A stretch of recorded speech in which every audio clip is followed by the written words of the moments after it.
Welcome back to easy UPSC. I hope you all are fine. So आज की video में हम देखेंगे कि recently prime minister Narendra Modi ने ओलंपिक्स के ऊपर क्या स्टेटमेंट दी है। आप देख सकते हैं आर्टिकल में एक हेडिंग है, उसमें क्या लिखा है कि India will leave no stone unturn to host Olympics in 2036। एक बहुत ही बोल्ड स्टेटमेंट है। अब जानते हैं ये हुआ क्या, कहाँ पे बोली गई। आपको अगर कोई आइडिया है इंटरनेशनल ओलंपिक कमेटी के बारे में, तो अभी रिसेंटली ये हुई थी 141st सेशन था इसका, 15 से 17 अक्टूबर के बीच में हुई थी। यहाँ पे मोदी जी ने कमेंट दिया था कि इंडिया ऐसा कोई मौका नहीं छोड़ेगी कि 2036 में वो ओलंपिक्स में अपना पार्ट ना दिखाए। वो बहुत अच्छे से अपना 100% देगी और एकदम डेडिकेट होकर इसको करेगी। IOC के प्रेसिडेंट थॉमस भी वहाँ प्रेजेंट थे। आप देख सकते हैं कि बहुत ही बोल्ड स्टेटमेंट है। अब अगर आपको कोई आइडिया नहीं है ये IOC कमेटी है क्या, इसकी हिस्ट्री क्या है, तो चलिए पीछे चल के थोड़ा इसके बारे में भी जान लेते हैं। सो बात करें इसकी फाउंडेशन की, तो ये हुई थी 1894 में। 1894 में जब हमारे ओलंपिक गेम्स दोबारा से इसकी रिवाइवल हुई थी। ठीक है, तो अब क्या होता है, ये 23 जून 1894 में पेरिस की यूनिवर्सिटी है, सोरबोन यूनिवर्सिटी, वहां पे ये फाउंड हुई थी। इसका मेन विजन है बेटर वर्ल्ड थ्रू स्पोर्ट, कि वो अच्छा वर्ल्ड बनाए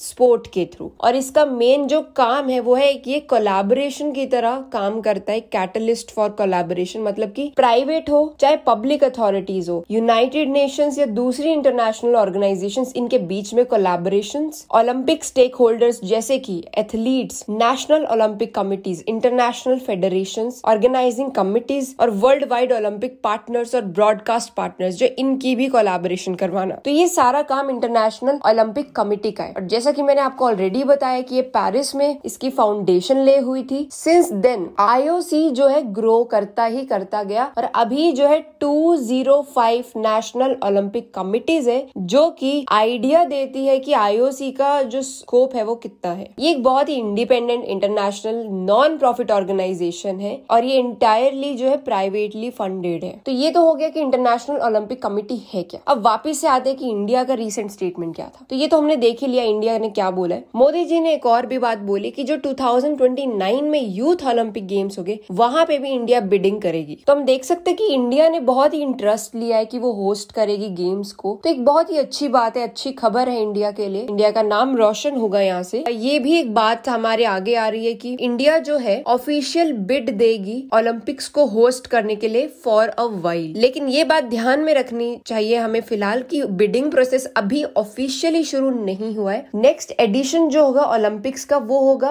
पेरिस में 2024 में। इसके बाद होगा LA में जो कि 2028 में। देन 2032 का जो है वो होगा ऑस्ट्रेलिया की सिटी ब्रिस्बेन में। तो ऑर्डर आप देख सकते हैं, Paris 2024, Los Angeles 2028 and 2032 will be in Brisbane. तो ये आपको आपके करंट अफेयर से भी रिलेटेड हो सकता है। रिसेंटली ये क्वेश्चन भी आया था किसी एग्जाम में, नेक्स्ट ईयर हमारा ओलंपिक्स कहाँ पे होगा 2024 में। तो आप यहाँ से ये याद रख सकते हैं। हम सो फार अगर हम नोटिस करें तो ये आ रहा है कि इंडिया बहुत ही चीजों को सीरियसली कंसिडर कर रहा है और बहुत ही इंटरेस्ट ले रहा है ओलंपिक्स में, जिससे इंडिया ही आगे बढ़ेगी। इसके अलावा मल्टी स्पोर्ट इवेंट एक दूसरा एस्पेक्ट है जो कि कंसिडर किया गया। हम देख सकते हैं कि ओलंपिक स्पोर्ट्स जो रिसेंटली कितना ग्रो कर रहा है। इंडिया में भी एशियन गेम्स भी बहुत ही अच्छा जा रहा है। आप देख सकते हैं सिर्फ शूटिंग ही नहीं, इंडिया के पास और भी कितने स्पोर्ट्स रहे हैं, उन सब में कितने सारे मेडल्स उसने जीते हैं। अगर हम थोड़ी सी बात करें कि अभी फिलहाल जो एशियन गेम्स हुए थे उसमें इंडिया ने किन किन स्पोर्ट्स में मेडल्स लिए थे,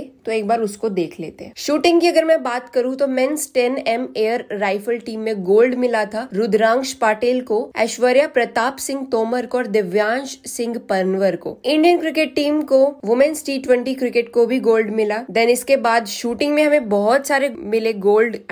पलक गुलिया को मिला, सिफत कौर समरा को मिला, अर्जुन चीमा को, सरबजोत सिंह, ऐसे बहुत सारे। उसके बाद शूटिंग में अगेन देन स्क्वैश में मिला सौरव घोषल को, हरिंदर पाल सिंह को, महेश मगोनकर को। एंड एथलेटिक्स में मिला है गोल्ड अगेन अविनाश सेबल को। एथलेटिक्स में और भी पारुल चौधरी, अन्नू रानी, ताजिंद्र पाल सिंह तूर, इनको मिला। आर्चरी में मिला ज्योति, परमीत कौर, अदिति स्वामी एंड ज्योति सुरेखा वेन्नम। हॉकी की बात करें तो आप स्क्रीन पे देख सकते कितने सारे प्लेयर हैं, लाइक सुखजीत सिंह, ललित कुमार उपाध्याय, ये सारे। बैडमिंटन में चिराग शेट्टी, सात्विक साईराज, रानकी रेड्डी। अब आपसे ये भी पूछ सकते हैं एथलीट का नाम देखिए ये किससे एसोसिएटेड है, तो आप इस चार्ट को एक बार गो थ्रू कर लीजिए। आप चाहे तो इसको वीडियो को पॉज करके स्क्रीनशॉट ले सकते हैं। तो ये था रिसेंट हमने अपनी गेम्स की जो बात हुई है उसके बारे में। ओलंपिक्स एंड एशियन गेम्स के मैंने आपको विनर्स बताए, ये सारा पीडीएफ आप स्क्रीनशॉट ले सकते हैं। तो बने रहिए आगे तक, जो भी नेक्स्ट डिटेल्स और अपडेट्स होंगी हम आपको देते रहेंगे। तो आपके लिए अब एक रिसेंट क्वेश्चन है, आपको ये बताना है कि जो भावना देवी जी है वो किस स्पोर्ट से जुड़ी हुई है। तो कमेंट सेक्शन में मुझे बताइए कि आपको अगर पता है कि नहीं भावना देवी किस स्पोर्ट से जुड़ी हुई है। तो आज की वीडियो के लिए इतना ही, मिलते हैं हम नेक्स्ट वीडियो में। Till then have a good time.